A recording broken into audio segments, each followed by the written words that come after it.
हो जाएगा। डाउनलोड होने के बाद आपको हम दिखा भी देते हैं, ये बिल्कुल आप भी डाउनलोड करके देख सकते हैं। नमस्कार, सलाम, आदाब साथियों, मेरा नाम अबुल कलाम, यूट्यूब चैनल कलाम क्रिएटर में आपका स्वागत है। मैं आपको बताऊं कि आप किस तरह से प्रधान शिक्षक बहाली के लिए जो आवेदन देंगे तो अनुभव प्रमाण पत्र बनाएंगे, कैसे हेडमास्टर के लिए अनुभव प्रमाण पत्र कैसे बनाएंगे, पूरी जानकारी दी जाएगी। साथ ही अनुभव की गणना कैसे की जाएगी, बनाने का प्रोसेस क्या है, प्रपत्र क्या रहेगा, कौन साइन करेंगे, कहाँ से निर्गत होगा, पूरी जानकारी आपको दी जाएगी स्टेप बाय स्टेप। अपलोड करते समय ये अपलोड करना पड़ेगा कि नहीं, अनुभव प्रमाण पत्र को कब बनाएंगे, किस स्थिति को बनाएंगे, जो भी कन्फ्यूजन है इस वीडियो में दूर हो जाएगा। तो चलते हैं वीडियो को शुरू करते हैं। आज की इस वीडियो में हम बात करेंगे कि प्रधान शिक्षक भर्ती के लिए अनुभव प्रमाण पत्र कैसे बनाएंगे, या फिर हेडमास्टर की जो बहाली आई हुई है 10 से +2 का, उसके लिए अनुभव प्रमाण पत्र कैसे बनाएंगे। या फिर वीडियो के दौरान ये भी बताया जाएगा, यहाँ पे टॉपिक आप समझ लीजिए, फिर उसके बाद हम डिस्कशन करेंगे स्टेप बाय स्टेप। बीपीएससी से जो बहाल हुए हैं वो शिक्षक योग्य होंगे कि नहीं, अनुभव प्रमाण पत्र की गणना कैसे होगा, प्रशिक्षण के बाद की तिथि होगा या ज्वाइनिंग की तिथि होगा, अनुभव प्रमाण पत्र जो है कौन निर्गत करेगा। पिछले बार जो भरा गया था तो उसमें बीओ साहब निर्गत किए थे, कौन करेंगे, एचएम करेंगे कि डीपीओ की डीओ कौन करेंगे। आवेदन करते समय अनुभव प्रमाण पत्र अपलोड होगा कि नहीं, ये भी जानना है हमें। किस तिथि को अनुभव प्रमाण पत्र बनाएं।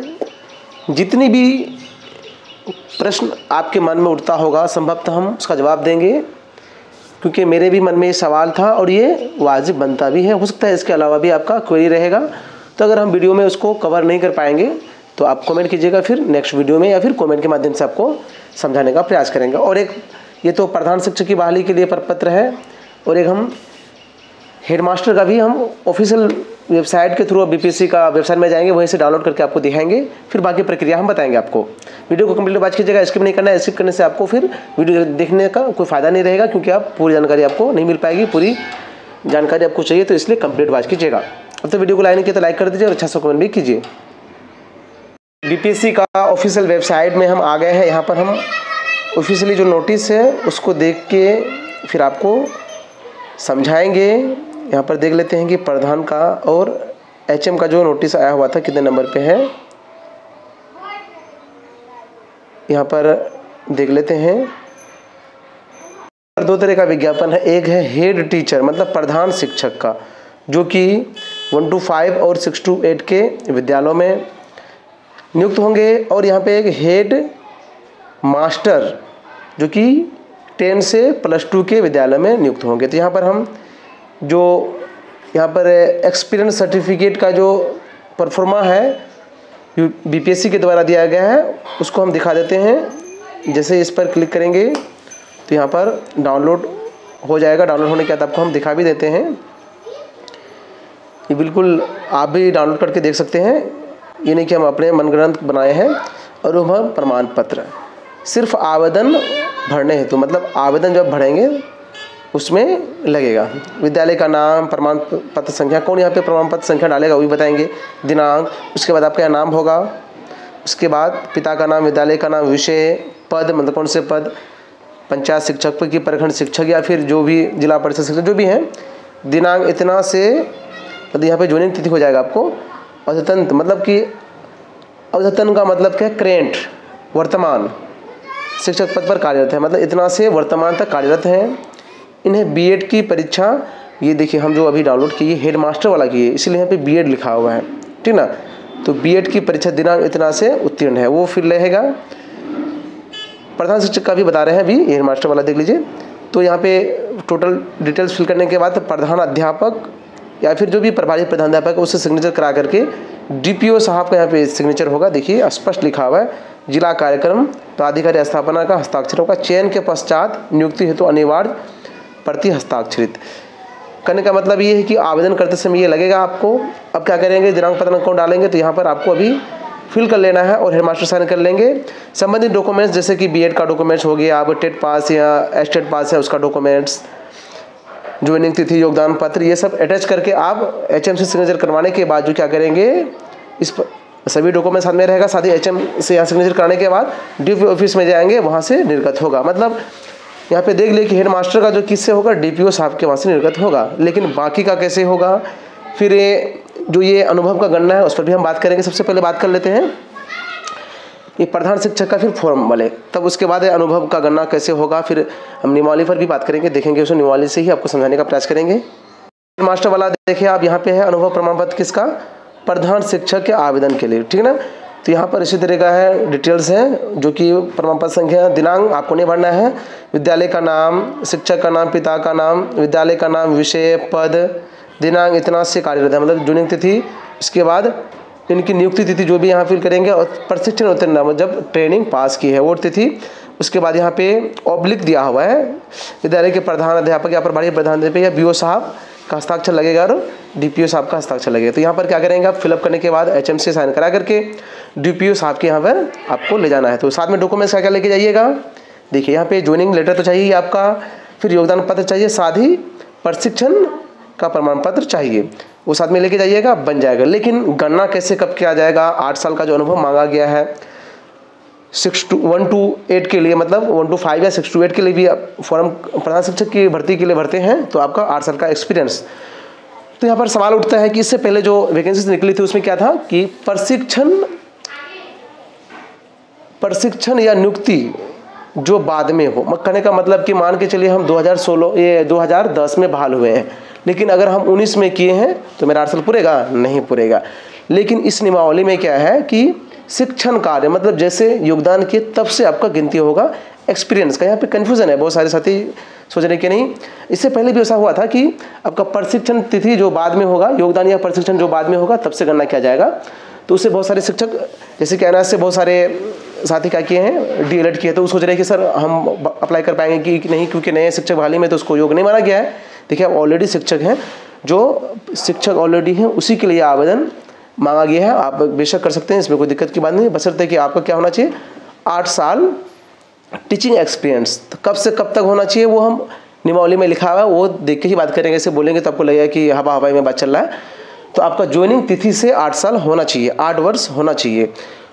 तो यहाँ पर ये हो गया प्रधान शिक्षक वाला PDF, हम वीडियो के डिस्क्रिप्शन में दे देंगे, आप कमेंट करके बताएंगे, प्रधान वाला भी दे देंगे और हेडमास्टर वाला भी दे देंगे। तो हम चलते हैं अब नियमावली को देख लेते हैं। नियमावली में बहुत कुछ है, आप पढ़े होंगे, लेकिन हम जो मुख्य बातें बताने का प्रयास करेंगे। बहुत सारे शिक्षक साथी बोले कि सर हो सकता है कि हम शिक्षकता परीक्षा दिए हैं, पास कर जाएंगे, तो फिर मेरा कैसे क्या होगा, मेरा होगा कि नहीं होगा। तो स्पष्ट दिया हुआ यहाँ पर देखिए, बिहार प्रारंभिक विद्यालय प्रधान शिक्षण नियमावली 2024 के अंतर्गत क्या क्या होगा।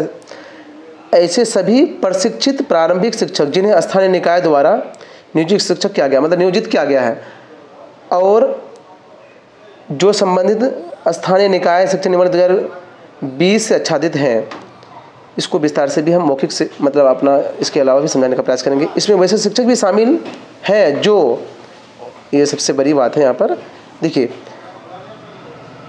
जो बिहार राज्य विद्यालय अध्यापक नियुक्ति स्थानांतरण अनुशासनिक कार्रवाई एवं सेवा शर्त नियमावली 2023 एवं बिहार विद्यालय विशिष्ट शिक्षक नियमावली, मतलब विशिष्ट शिक्षक के तहत अगर नियुक्त होते हैं वो भी एलिजिबल होंगे। यहाँ पे लिखा हुआ है यथा परिभाषित कोई भी शिक्षक आयोग द्वारा आयोजित भर्ती परीक्षा में भाग ले सकता है, बशर्ते क्या, बशर्ते यहाँ लिखा हुआ है उसके पास सरकारी प्रारंभिक विद्यालय, प्रारंभिक प्रधान शिक्षक की बात कर रहे हैं, प्रारंभिक मतलब 1 से लेकर 8 तक की सीमा हो सकता है, वो 1 to 5 में या 6 to 8 में न्यूनतम 8 वर्षों का शिक्षण अनुभव, मतलब जहाँ बात कर रहा है शिक्षण अनुभव मतलब ज्वाइनिंग तिथि से, ज्वाइनिंग तिथि से क्या होना चाहिए, अब किस डेट में होगा, 8 वर्ष होना चाहिए, 1 अगस्त में होना चाहिए।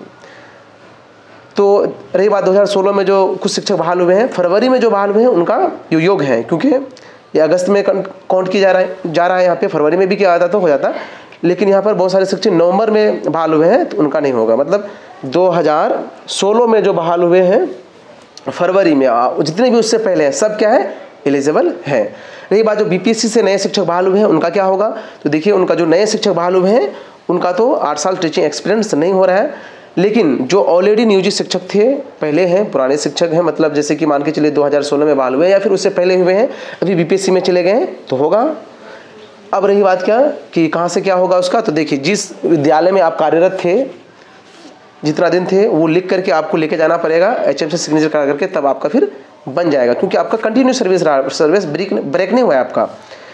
तो यहाँ पर हो गया। अब जो है ये अनुभव प्रमाण पत्र कौन गणना करेंगे, तो यहाँ पे स्पष्ट लिखा हुआ है सरकारी प्रारंभिक विद्यालयों में न्यूनतम 8 वर्षों का शिक्षण अनुभव प्रमाण पत्र देने हेतु सक्षम प्राधिकार जिला शिक्षा पदाधिकारी होंगे। तो यहाँ पर जिला शिक्षा पदाधिकारी बहुत सारे साथी, हम भी सोच रहे थे कि डीईओ होगा, जिला शिक्षा पदाधिकारी जैसे लिखा हुआ तो डीईओ साहब के यहाँ से निर्गत होगा। तो हमने पता किया और ऐसे प्रारूप में दिखाया तो आपको वहाँ लिखा हुआ भी है, तो डीपीओ साहब के यहाँ से क्या होगा, एक्सपीरियंस सर्टिफिकेट निर्गत होगा। तो आप समझ गए होंगे कि आपको कब बनाना है। देखिए, आवेदन करते समय अपलोड करने का तो ऑप्शन नहीं मांगा जाए, हम दिखा भी देंगे, लेकिन आपको बना लेना है पहले, अच्छा रहेगा। स्पष्ट हम अभी नोटिफिकेशन में देख भी लेते हैं कि अपलोड करना होगा कि नहीं आवेदन करते समय, लेकिन जब वेरिफिकेशन होगा तो आपको तो 100% लगेगा ही, ठीक ना। तो आप क्या करेंगे, यहाँ पे और नीचे देख लेते हैं।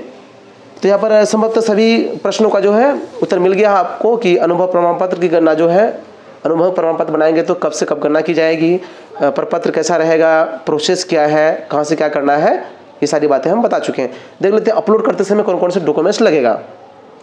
स्पष्ट लिखा हुआ है, हम आपको दिखाने का प्रयास करेंगे। और देख लीजिए, लिखा हुआ है कि आयोग द्वारा किसी भी समय, मतलब आयोग द्वारा किसी भी समय मांगे जाने पर विद्यार्थियों को सक्षम प्राधिकार द्वारा निर्गत, मतलब जो सक्षम प्राधिकार है उसके द्वारा निर्गत प्रमाण पत्रों की मूल प्रतियां सत्यापन हेतु प्रस्तुत करना अनिवार्य होगा। तो कभी भी जब आपसे मांगा जाएगा तो क्या कहा, वेरिफिकेशन के लिए देना पड़ेगा मैट्रिक का प्रमाण पत्र, विज्ञान के अनुरूप विज्ञापन के अनुरूप जो शैक्षणिक योग्यता है, शैक्षणिक प्रशैक्षणिक वो प्रमाण पत्र, विज्ञापन के अनुसार जो सक्षम प्राधिकार जिला शिक्षा प्राधिकारी द्वारा निर्गत अनुभव प्रमाण पत्र है वो भी देना होगा।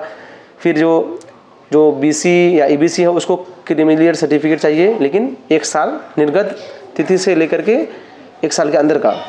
करने का मतलब ये है कि अपलोड करते समय तो नहीं लगेगा यहाँ पे, लेकिन आपको बना लेना है, कभी भी जब भी मांगा जाएगा आपको देना होगा। तो पहले ही बना लीजिएगा, काय बीच में झमेला में फंसेंगे। हो सकता है कि अब ऑनलाइन करते समय देखेंगे ऑप्शन में क्या आ रहा है, उस वक्त भी हम वीडियो बना देंगे, लेकिन बनाने का जो प्रक्रिया है आपको बता दी कि कैसे कैसे क्या करना है। लेकिन इसके अलावा भी कोई क्वेरी तो मुझे बताएं, आपको कमेंट का 100% जवाब दिया जाएगा। वीडियो क्लास देखने के लिए तहे दिल से शुक्रिया।